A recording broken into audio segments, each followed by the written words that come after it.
Welcome to the Royal Road School of Carmelite Prayer.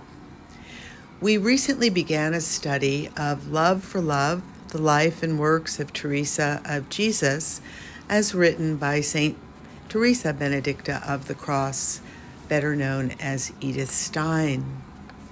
Today we are going to look at the passage entitled Native Land and Family Home of Teresa of Jesus. So, as a contemporary, spiritual relative, and native of the same country as that famous champion of faith, St. Ignatius of Loyola, Teresa's impact unfolded in a century marked by religious strife and a great schism in the Church.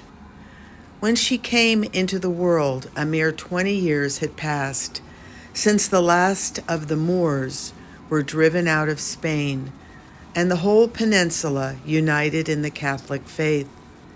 8 centuries of continual warfare between the Cross and the Crescent lay behind the Spanish people. During these battles, they blossomed into a heroic people, into a legion of Christ the King. Teresa's more immediate homeland, the ancient Kingdom of Castile, was the strong fortress from which, in resolute struggle, the cross was gradually carried to the south. The Castilian knights formed the special troops of the Army of Faith.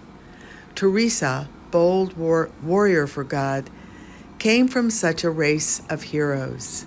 A town built on cliffs, the fortress of Avila, called Avila of the Saints, was her native town. Her parents, Alonso Sanchez de Cepeda, and his second wife, Beatriz de Ahumada, were of the old nobility. According to the custom of the times and of her country, Teresa was called by her mother's surname, Teresa de Ahumada, just as she saw the light of day on the morning of March the 28th, 1515. The bell of the newly built Carmelite monastery invited the faithful to a great celebration, to the consecration of its chapel. This was the house that later was to be her home for decades, where the Lord intended to form this vessel of his election. Teresa was the 6th child of her father, the 3rd of her young mother, who had taken charge of the daughter, and 2 sons from her husband's first marriage. 6 younger siblings were later added to the 5 older ones. Alonso Sanchez de Cepeda was a man of deep piety and strong virtue. He carefully watched over the upbringing of his children, sought to keep all harmful influences from them, guided them to everything good, and himself presented them with the best example of a serious Christian life. Delicate Donna Beatriz, mild and humble, ill at an early age and dependent on the help of her stepdaughter Maria for the upbringing of this great band of children, was fervently devout.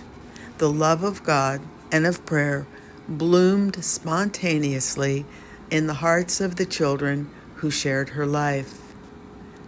Amen.